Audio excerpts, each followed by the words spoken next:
Khan sir बनाम रोशन आनंद नहीं रहा जी, ये खान सर बनाम ऑल हो गया है। पति का किसी राधा नाम की लड़की के साथ अवैध संबंध था।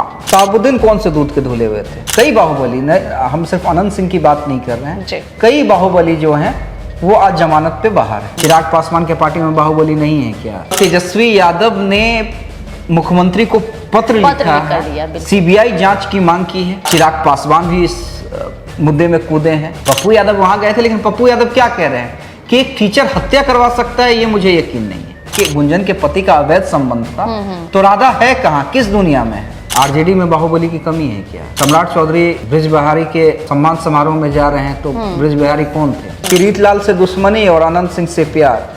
भाई बाहुबली हैं तो दोनों हैं। फाइलें धीमी पड़ जाती है। कौन सा जादू उनके पास है कि घुमा देते हैं पहिया और सब कुछ क्लियर हो जाता है? भाई रोशन आनंद जेल से निकलते ही सीधे तौर पे कह रहे हैं कि फैजल खान और खान ने ही मेरे भाई की हत्या की। रोशन आनंद कह रहे हैं और रोशन आनंद आक्रोश में कह रहे हैं और रोशन आनंद बदला लेने के लिए कह रहे हैं। नीतीश सरकार काफी कॉन्फिडेंट दिख रहे हैं। नहीं कॉन्फिडेंट, वो कॉन्फिडेंट हमेशा रहते हैं। जब FIR हुआ था तो क्या डरे हुए थे? कह रहे थे ना क्या कबाड़ लेगा। विपिन सर ये भी कह रहे हैं कि भाई मैंने व्हाट्सएप किया था, मैंने मैसेज किया था कि गुरुजी इस विवाद को खत्म किया जाए, लेकिन मेरे मैसेज का कोई जवाब नहीं आया। एक तरफ यादव हैं, एक तरफ मुस्लिम हैं। खान सर किसी तीसरे का भी जिक्र बार बार कर रहे हैं कि मामा से अटैचमेंट ऐसी क्या है कि माँ बाप, बिल्कुल माँ बाप नहीं साइड हैं और मामा आगे आगे हैं। मामा आगे आगे हैं और मामा कई हैं, मामा एक ही नहीं है, मामा कई हैं। और ये कौन से मामा है जो घर तुड़ाने के लिए आगे आगे है? कि ये लड़ाई रोशन आनंद बनाम फैजल खान है। इसमें स्टूडेंट्स को दूर रहना चाहिए, बिल्कुल, और इसमें जात और धर्म का एंगल नहीं लाना। वायरल क्या है शो में आप सभी दर्शकों का बहुत बहुत स्वागत है। मैं प्रिया राज और आप देख रहे हैं स्वराज पोस्ट। हवाओं में सवाल बह रही है, लेकिन जवाबों पर ताला लगे हैं। देखिए, कहा जाता है कि दफ्तरों में फाइलों में धूल जमती है, लेकिन बिहार में साजिशें जमती है। नीचे से फाइल काफी गर्म होकर जाता है, ऊपर जाते जाते ठंड कैसे पड़ जाता है। विधायक अनंत सिंह का जिक्र करेंगे। आज बात करेंगे प्यार, फरेब और रिश्तों की लड़ाई। BPS शिक्षिका गुंजन, क्या हुआ, कैसे हुआ? प्रिंस यादव एक नाम नहीं, एक आवाज बन गई है, एक आक्रोश बन गया है, एक न्याय की उम्मीद बन गई है। सीधे बातचीत करने के लिए हमारे साथ जुड़े हैं हमारे channel head Amit Jha sir. नमस्कार सर। सबसे पहले बात करते हैं रोशन आनंद के भाई प्रिंस यादव की।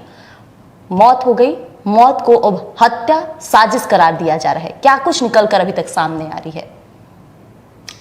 नहीं देखिए, आरोप लगाए गए हैं जी, आरोप लगाए गए हैं फैजल खान पे रोशन आनंद के द्वारा, और सिर्फ रोशन आनंद के द्वारा नहीं, एक जो पूरा आप कहिए जो बड़े कोचिंग संस्थान हैं जी, और जो बड़े नाम हैं, बड़े टीचर्स हैं। बात कर लेते हैं विपिन सर की, बिल्कुल, बात कर लेते हैं SK झा सर की जी, बात कर लेते हैं गुरु रहमान की। एक जो पूरा लॉबी है वो अब फैजल खान यानी खान सर के अगेंस्ट नजर आ रहा है, अगेंस्ट नजर आ रहा है। और आप देखिए, वाकई एक व्यक्ति ने अपने भाई को तो खोया है जी, एक बुजुर्ग को अपने बेटे की, जवान बेटे के चिता को आग देना पड़ा। सोचिए स्थिति क्या होगी। परिवार का रो रो के बुरा हाल है। बहन की शादी होनी थी, सब तबाह पड़ा है, सब तबाह हो गया। आप रोशन आनंद का बॉडी लैंग्वेज देखिए, अभी भी किसी को विश्वास नहीं हो रहा है कि प्रिंस यादव इस दुनिया में नहीं, इस दुनिया में नहीं। और एक उम्र होती है प्रिया, एक उम्र होती है, और ये उम्र प्रिंस यादव के जाने की, दुनिया छोड़ने की नहीं थी। अब देखिए, राजनीति भी घुसी है इसमें। बिल्कुल, कल तेजस्वी यादव ने मुख्यमंत्री को पत्र लिखा है, सीबीआई जांच की मांग की है कि भाई इस पूरे मामले को सीबीआई को रेफर कर दिया जाए, ताकि दूध का दूध पानी का पानी हो जाना चाहिए। आज चिराग पासवान भी इस मुद्दे में कूदे हैं। चिराग पासवान ने कहा है कि जांच तो होनी ही चाहिए जी। यहाँ तक कि रामकृपाल यादव भी आगे बढ़ चढ़ के परिवार का साथ दे रहे हैं। सभी लोग साथ हैं। बिल्कुल। लेकिन पप्पू यादव ने जो कहा है वो भी गौर करने वाली है। पप्पू यादव वहां गए थे जी, पप्पू यादव वहां गए थे, लेकिन पप्पू यादव क्या कह रहे हैं कि एक टीचर हत्या करवा सकता है, ये मुझे यकीन नहीं है, ये यकीन नहीं है। तो देखिए, पूरा मामला अब खान सर बनाम रोशन आनंद नहीं रहा जी, ये खान सर बनाम ऑल हो गया है। अब इससे फैजल खान कैसे निकलते हैं एक बड़ी चुनौती होगी। क्योंकि विपिन सर क्या कह रहे हैं कि ठीक है आपने हत्या करवाई नहीं, लेकिन हत्या हुई क्यों? क्योंकि आपने झूठा केस किया जी। आपने झूठी गवाही दी, इसलिए एक भाई जेल में था, एक भाई फरार था, डिप्रेशन में था। बिल्कुल। तो अभी लेकिन क्लियर नहीं हुआ है कि बाकी मौत की वजह डिप्रेशन ही है। नहीं देखिए, प्रथम दृष्टया तो डिप्रेशन ही नजर आ रहा है।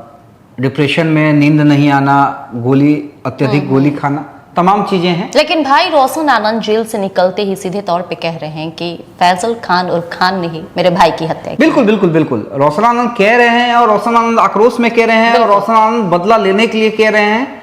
और देखिए कहीं ना कहीं एक मामला तो सामने आया है जो विपिन सर ने मुद्दा उठाया कि भाई एक तरफ आप ये वीडियो बना रहे हैं कि हम भी दुखी हैं, हम भी आहत हैं, दूसरी तरफ आप जमानत का विरोध कर रहे हैं, तो ये दोहरा मापदंड क्यों?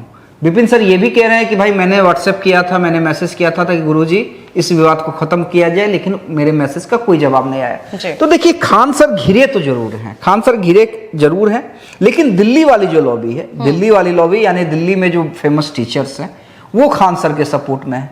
तो ये देखिए ये दो टीचरों का विवाद नहीं रहा, बिल्कुल इसमें कई टीचर्स आपस में दो गुट के में नजर आ रहे हैं, दो गुटों में स्टूडेंट बटे नजर आ रहे हैं। एक तरफ रोशन आनंद के स्टूडेंट्स हैं, एक तरफ खान सर के स्टूडेंट हैं, तो एक तरफ यादव हैं, एक तरफ मुस्लिम हैं। खान सर किसी तीसरे का भी जिक्र बार बार कर रहे हैं। उनका कहना है कि हमारा जो विवाद था उसमें कोई तीसरा कहीं ना कहीं घी डालने का काम करे या उसी ने पूरी साजिश को रचा है। जाहिर सी बात है, अभी तो कई सब लोग सपोर्ट में उतरे हैं ना। देखिए ये कोचिंग विवाद कोई नया नहीं है, ये बढ़ा क्यों? एक दूसरे को गिराना, एक दूसरे को नीचा दिखलाना, एक दूसरे के बिजनेस को प्रभावित करना। अब ये कोचिंग मॉड्यूल जो है वो बिजनेस मॉड्यूल बन गया है, ये बिजनेस का तरीका हो गया है। तो जब तक आप अपने कॉम्पिटिटर को डैमेज करेंगे तो आपके यहाँ ज्यादा स्टूडेंट आएंगे। तो यही विवाद वर्षों से चला आ रहा था। खान पे, फैजल खान पे आरोप भी लगते रहे हैं कि उन्होंने अपने आगे कई कोचिंग संस्थानों को पनपने नहीं दिया, और जो कोचिंग संस्थान थे वो आज बंद हैं तो फैजल खान के कारण बंद हैं। आज यही कारण है, जब फैजल खान विवादों में हैं, मुश्किलों में हैं, तो एक पूरा जो टीचर्स का गुट है उनके खिलाफ आ गया है। हालांकि देखिए मैं फिर कहूंगा कि ये लड़ाई रोशन आनंद बनाम फैजल खान है, इसमें स्टूडेंट्स को दूर रहना चाहिए, बिल्कुल, और इसमें जात और धर्म का एंगल नहीं लाना चाहिए, उसको साइड करके चीजों को गौर से देखना चाहिए। ऐसे में अगर बात किया जाए तो नेपाल, जिस होटल में उनकी हत्या होती है, मौत होती है, वहां से भी तमाम तस्वीरें निकलकर सामने आ रही है, तमाम बयान आ रहे हैं जो उनके साथ उनके मित्र थे, कमरा नंबर 102 की बातें कि छटपटा रहे थे, दर्द से कराह रहे थे, अंतिम सांसें ले रहे थे, तमाम तरह की बातें चल रही है। क्या लगता है आपको कि अभी और भी कुछ चीजें निकलकर सामने आएंगी? देखिए जब जांच होगी तो कई चीजें निकल कर आएंगी। अब देखिए इसमें दो मामला सामने आ रहा है। एक तरफ परिवार कहता है कि हत्या हुआ है, दोस्त का बयान से झलकता है कि उनकी तबीयत खराब। नहीं, इसमें दो तरह की चीजें आ रही हैं, दो एंगल है कि मौत कहाँ हुई है? नेपाल में हुई है। अब चूंकि नेपाल से तार जुड़े हुए हैं तो ऐसे में बिहार पुलिस को कई फॉर्मेलिटी को पूरा करना होगा। तो अब देखिए क्या कुछ होता है, लेकिन प्रथम दृष्टया मैं ये नहीं कहूँगा कि ये हत्या फैजल खान ने करवाई है, लेकिन जब इतनी मांग उठी है तो जांच होगी, जांच होनी चाहिए, जिससे दूध का दूध पानी का पानी हो। अगर कोई साजिश रची गई है किसी के द्वारा, नॉट फैजल खान के द्वारा भी रची जा सकती है, किसी और के द्वारा, जो या फिर मौत का भी जो कारण है वो भी स्पष्ट है। एक बार ये चीजें स्पष्ट हो जाएंगी तो लोगों को भी क्लियरिटी मिल जाएगी, इसलिए जांच जरूर होनी चाहिए। बात कर लेते हैं बाहुबली विधायक अनंत सिंह की। लगातार मामलों में फंसे रहते हैं। अभी देखा गया कि गोपालगंज का जो चर्चित मामला था उसमें भी फंसे, लेकिन ऊपर जाते जाते फाइलें धीमी पड़ जाती है। कौन सा जादू उनके पास है कि घुमा देते हैं पहिया और सब कुछ क्लियर हो जाता है?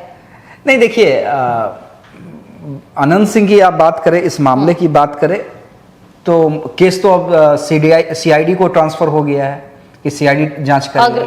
अग्रिम जमानत मिली है, बिल्कुल अग्रिम जमानत मिली है। जमानत मिलना क्लियरेंस नहीं होता है, जमानत कई केस में मिलती है और कई बाहुबली जो हैं कई बाहुबली न, हम सिर्फ अनंत सिंह की बात नहीं कर रहे जी। हैं, कई बाहुबली जो हैं वो आज जमानत पे बाहर है। ठीक है, तो जमानत मिलना, आपको क्लीन चिट मिलना नहीं होता है। क्लीन चिट तब मिलता है जब केस खत्म हो जाता है या केस में आप दोषी नहीं पाए जाते हैं। लेकिन सवाल मेरा कि क्या बाहुबली छवि के जो लोग होते हैं, जो विधायक होते हैं, उनके लिए सरकार की तरफ से सॉफ्ट कॉर्नर भी रहता है क्या? देखिए मैं क्योंकि ये जिस तरह से देखिए मैं ये वो तो नहीं भी कहते कहूंगा, हैं नहीं कि- मैं ये तो नहीं कहूंगा कि सरकार की तरफ से सॉफ्ट कॉर्नर होता है, लेकिन हाँ इतना जरूर है कि बिहार हो, यूपी हो, बाहुबली को तो सब पार्टियां पूछती हैं, सरकार ही क्यों, सब पार्टी पूछती है ना। आरजेडी में बाहुबली की कमी है क्या? सम्राट चौधरी ब्रिज बिहारी के सम्मान समारोह में जा रहे हैं तो ब्रिज बिहारी कौन थे, उनकी छवि क्या थी? स्वर्गीय रामविलास पासवान के पार्टी में बाहुबलियों की कमी होती थी क्या? चिराग पासवान के पार्टी में बाहुबली नहीं है क्या? किस पार्टी में बाहुबली नहीं है? सब पार्टी में बाहुबली है और सब पार्टी बाहुबलियों को पूछती भी है और जरूरत पड़ने पे पूछती भी है, और जब जरूरत निकल जाए तो किनारा भी कर लेती है। ये राजनीतिक पार्टियों का इतिहास रहा है। मैं तो कह रहा हूं, ऑन रिकॉर्ड कह रहा हूं कि हर पार्टी जो कहती है कि भाई फलना पार्टी में देख लीजिए गुंडा राज, फलना जगह देख लीजिए जंगल राज, तो वही तो अब आपके पार्टी में है, वही अब आपके गठबंधन में है। उदाहरण है ना, उदाहरण है। तो देखिए कोई भी पॉलिटिकल पार्टी बाहुबलियों से अछूती नहीं है। जहां तक आपने बात की कि भाई सॉफ्ट कॉर्नर की, तो हर एक पॉलिटिकल, सरकार में नहीं कह रहा हूं, लेकिन हर एक पॉलिटिकल पार्टी का सॉफ्ट कॉर्नर है। रीतलाल यादव के लिए आरजेडी में सॉफ्ट कॉर्नर और अनंत सिंह के लिए दुश्मनी, ये दो तरफा तो नहीं चलेगा। अब बीजेपी के लिए भी और जेडीयू के लिए भी नहीं चलेगा कि रीतलाल से दुश्मनी और अनंत सिंह से प्यार। भाई बाहुबली हैं तो दोनों हैं। बाहुबली के कैटेगरी में रीतलाल यादव भी आते हैं, अनंत सिंह भी आते हैं, अमरेंद्र पांडे भी आते हैं, सूरज भान भी आते हैं, सुनील पांडे, हुलास पांडे, तमाम लोग आते हैं। राजन तिवारी भी जो कहते हैं कि मैं बीजेपी में हूं, तो राजन तिवारी भी कोई दूध के दूल्हे थोड़ू हैं, सब बाहुबली है ना जी। मैंने जितनों का नाम गिनाया तमाम लोग बाहुबली हैं। साहबुद्दीन नहीं रहे, उनके बेटे रहे। हाँ, ओसामा विधायक हैं। साहबुद्दीन कौन से दूध के धुले हुए थे, लेकिन आरजेडी में उनकी तुति बोलती है ना भाई, आरजेडी में उनका कद्र है ना, इज्जत है ना। तो देखिए तमाम पार्टियां, मैं फिर कह रहा हूं प्रिया, तमाम पार्टियां बाहुबली को पूछती भी है, जरूरत पड़ने पे पूछती भी है। जरूरत कब पड़ता है? वोट के समय, चुनाव के समय। बिल्कुल बिल्कुल, तब कोई दूरी नहीं होती। और जब चुनाव जीत जाते हैं, जब सरकार बन जाती है, तो थोड़ा किनारे भी रहती है कि भाई अब मेरा इमेज है, आप थोड़ा दूर रहिए। इस मामले के बाद देखा जा रहा है कि छोटे सरकार काफी कॉन्फिडेंट दिख रहे हैं। नहीं कॉन्फिडेंट, सीधे तौर पे खैर कह वो रहे हैं कॉन्फिडेंट कि- हमेशा रहते हैं। जब एफआईआर हुआ था तो क्या डरे हुए थे? फिर भी कह रहे थे परेशान ना, थे। कह रहे थे ना क्या कबाड़ लेगा। तो अंदाज है, ये अंदाज है, अंदाज है। वो ये भी उन्होंने कि जवाब देने का हाँ, तरीका है। अनंत सिंह ने ये भी कहा बंद करवा दो, नाच गाना बंद करवा दो। तो ये अंदाज है वो अनंत सिंह, जवाब के साथ हाँ रूल्स वो रेगुलेशन अनंत सिंह भी का अपनाना। अंदाज रहेगा। अनंत सिंह अपना अंदाज नहीं बदलने वाले हैं और किसी के लिए नहीं बदलने वाले हैं। हाँ, उसी रौब में, उसी अंदाज में पहले भी थे, आज भी हैं, आगे भी रहेंगे। और कहते हैं कि जेल तो मेरा दूसरा घर है, चलिए जाएंगे तो क्या होगा। तो अंदाज है, उनके अंदाज पे मत जाइए, लेकिन बाहुबली सबके खास होते हैं। आप थोड़ा बात कर लेते हैं प्यार, मोहब्बत और धोखा का भी, क्योंकि देखिए इन दिनों काफी चर्चा में रहा बीपीएससी शिक्षिका गुंजन का ये मामला। कभी कहती है कि पति से प्रेम करते हैं, फिर आशिक के साथ रहना शुरू कर देती है, बेटे को धमकाना शुरू कर देती है। कहा जा रहा था कि बीपीएससी शिक्षिका को कोर्ट बुलाया गया है। क्या कुछ हम मामले हुए हैं इसमें? देखिए प्रिया, कल कोर्ट में दोनों को बुलाया गया था, पेशी हुई दोनों की। हाँ, मामा गए थे, बीपीएससी शिक्षक का गुंजन भी गई थी। जो मेरी जानकारी हस्बैंड नहीं गए थे, उनके वकील गए थे। अब गवाही होनी थी क्योंकि डिवोर्स फाइल किया था गुंजन ने जी, तो पहले उसकी तरफ से गवाही होनी है जो आरोप लगाया गया। तो पहला आरोप क्या लगाया गया था कि भाई दारू पी के मारता था मेरा पति, ठीक है जी। तो इनके वकील के द्वारा, अमन के वकील के द्वारा जो हस्बैंड है, उनसे पूछा गया तो भाई एफआईआर होगा, बिल्कुल एफआईआर होगा। अगर दारू का धंधा करता था, जो कि पहले भी आरोप लगाया जाए, जांच बैठेगी, टीम बैठेगी, तो एफआईआर होगा। तो नहीं, कोई एफआईआर नहीं है। इनके भाई के खिलाफ एफआईआर है। किनके भाई? मतलब गुंजन के पति के भाई के खिलाफ एफआईआर है। तो ओके। वकील ने वही कहा कि भाई के खिलाफ एफआईआर है, उसका ये मतलब तो नहीं है कि भाई इसका कनेक्शन पति से भी हो। तो ये मामला कहीं ना कहीं वकील ने अपने जिरा से खत्म कर दिया जी। दूसरा एंगल बड़ा इंटरेस्टिंग है, जो हमारे इंटरव्यू में भी जब मैंने किया था, और नया एंगल था कि भाई पति का किसी राधा नाम की लड़की के साथ अवैध संबंध था। पति का किसी राधा नाम की लड़की के साथ अवैध संबंध था। और तलाक के केस में जब आप फिजिकल किसी को ये कर देते हैं जी, संबंध दिखला देते हैं अपने लाइफ पार्टनर का, तो तलाक आसानी से हो जाता है। ठीक है, बड़ा इंटरेस्टिंग तुम मामला। खिलाड़ी तो मैं भी खिलाड़ी, ये मामला हो गया सीधे तौर पे। नहीं, ये मामला उठाया गया, ये बातें कोर्ट में रखी गई। हाँ। तब इनके वकील ने फिर पूछा कि भाई आप जिस राधा का जिक्र कर रहे हैं उसका अता पता बताइए, उसका फोटो दिखलाइए, उसके घर का अता पता बताइए। तब वो भी नहीं बताया गया कि नहीं मैं जानता हूं लेकिन बताऊंगा नहीं, मतलब उनके मामा के द्वारा ये कहा गया। तो गुंजन के मामा के द्वारा। हाँ, तो ये मामला भी रफा दफा हो गया कि भाई जब आप आरोप विदाउट एविडेंस। हाँ, विदाउट एविडेंस। जब अमन ने ये आरोप लगाया प्रेम के बारे में, तो प्रेम को आज दुनिया जानती है ना, खड़ा कर दिया। प्रेम को दुनिया जानती है। तो जब आप प्रेम और राधा, तो प्रेम तो नजर आ गया, राधा कौन है? राधा कहाँ गई? राधा कहाँ गई? तो भाई कोई ना कोई तो होगी। अगर किसी के साथ आपके गुंजन के पति का अवैध संबंध था, तो राधा है कहाँ, किस दुनिया में है? चलिए, राधा को आप नहीं ला सकते हैं, उसके परिवार वालों को तो जानते होंगे, उसके बारे में बता दीजिए, घर पता बता दीजिए। तो उसके बारे में भी कोई जानकारी नहीं दी गई कोर्ट के अंदर में। इनफैक्ट अमन जो गुंजन के पति हैं, उनके वकील ने एक मामला बताया कि भाई क्या बीपीएससी शिक्षिका ने अपने सैलरी में से लोन लिया था और वो लोन आपको दिया गया था, यानी मामा को ट्रांसफर किया गया था। तो ये माना गया मामा के द्वारा कि हाँ 8 लाख रुपया जो है लोन लिया गया था और वो मुझे बिजनेस करने के लिए दिया गया था। यानी पैसे जो है मामा को जाते थे, जो आरोप गुंजन के पति ने लगाए थे। तो ये 3 बातें, बाकी बहुत कुछ हुआ, लेकिन 3 जो इंपॉर्टेंट है वो हम अपने दर्शकों को बता रहे हैं कि मारपीट वाली बात कि शराब बेचते थे, एफआईआर नहीं है। ठीक है, राधा गायब है। भाई राधा से संबंध भी है और राधा गायब है। तीसरा, मामा को पैसा देना। और एक बड़ा इंटरेस्टिंग है ये भी कि प्रिया कि मामा से अटैचमेंट ऐसी क्या है कि माँ बाप वहीं साइड हैं और मामा आगे आगे हैं। मामा आगे आगे हैं और मामा कई हैं, मामा एक ही नहीं है, मामा कई हैं। तो कहीं ना कहीं इस मामले में जो पीड़ित, मतलब जो अमन है, और ये कौन से मामा है जो घर तुड़ाने के लिए आगे आगे हैं? अब देखिए, अंतिम में तो कोर्ट को मैं फिर कह रहा हूं कि कौन सही कौन गलत हम नहीं जानते, हम प्रोसीडिंग पे जाएंगे। प्रोसीडिंग में कोर्ट में क्या क्या हुआ या सामने क्या क्या चीजें नजर आ रही हैं। हम ना भाई गुंजन के चरित्र पर सवाल खड़े करेंगे, ना हम अमन को कहेंगे कि बड़ा चरित्रवान है। ठीक, लेकिन जिस तरह से मामले निकलकर सामने आ रहे, सीधे तौर पे झलक रहा है कि सवाल का जवाब किसके पास नहीं है। हाँ, सवाल का जवाब अभी फिलहाल गुंजन और उसके मामा के पास नहीं है। और स्ट्रॉन्ग पढ़ते ये लोग नजर आ रहे हैं। तो कहीं ना कहीं ये मानिए, ये केस बड़ा इंटरेस्टिंग हो गया है, दर्शकों की रुचि है। तो इनफैक्ट जो भी कुछ होगा आगे भी जो होगा वो हम अपने दर्शकों के सामने, इसका प्रभाव हमारे समाज में पड़ता है। बिल्कुल। तो जो दर्शकों को चाहिए होगा तो वो हम ला के देंगे, लेकिन हम गलत सही किसी को नहीं बताएंगे कि कौन गलत कौन सही।